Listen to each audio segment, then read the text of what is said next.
अगली बड़ी बात तलवार की। ब्रिटेन में नीलाम की गई टीपू सुल्तान की यह खास तलवार। युद्ध में उनकी हार के बाद तलवार अंग्रेजों के पास आ गई। टीपू सुल्तान अपनी रियासत मैसूर को बचाने की लड़ाई लड़ते लड़ते 1799 में अंग्रेजों से हार गए थे। टीपू सुल्तान की मौत के बाद उनका राज्य अंग्रेजों के अधीन आ गया था। आपको बता दें कि ब्रिटेन के ऑक्शन हाउस में टीपू की तलवार नीलाम हुई। बनावट और धातु की वजह से खास है ये टीपू की तलवार। टीपू सुल्तान की ये तलवार करीब 300 साल से लंदन के बोनहम्स ऑक्शन हाउस में टीपू की तलवार को 3,17,900 पाउंड यानी कि 3.4 करोड़ भारतीय रुपए के अनुसार बेचा गया।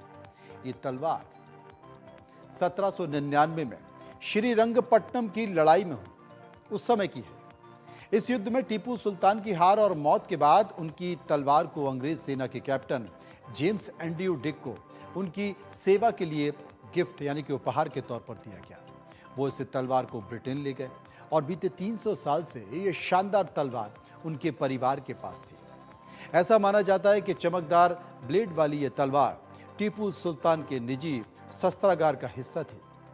इस तलवार पर शेर मैसूर की पहचान बुबरी यानी कि बागधारी गुदा हुआ है और इसकी मुठ पर खास किस्म की नक्काशी और सजावट है।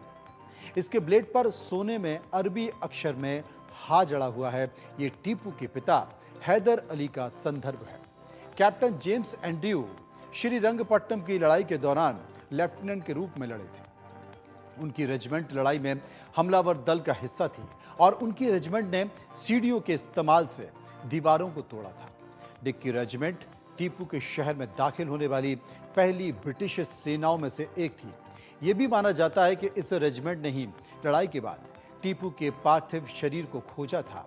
टीपू के साथ इस लड़ाई में कामयाबी के बाद डिक को कई इनाम मिले। इन इनामों में से टीपू सुल्तान की यह खास तलवार भी थी जो इस साल जून 2024 तक ये उनके परिवार के पास रही। इसके बाद परिवार ने तलवार को ऑक्शन हाउस को सौंप दिया।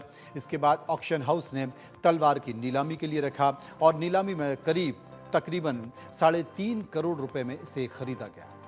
ग्राफिक के जरिए समझिए कि आज भी क्यों खास है टीपू सुल्तान की तलवारें।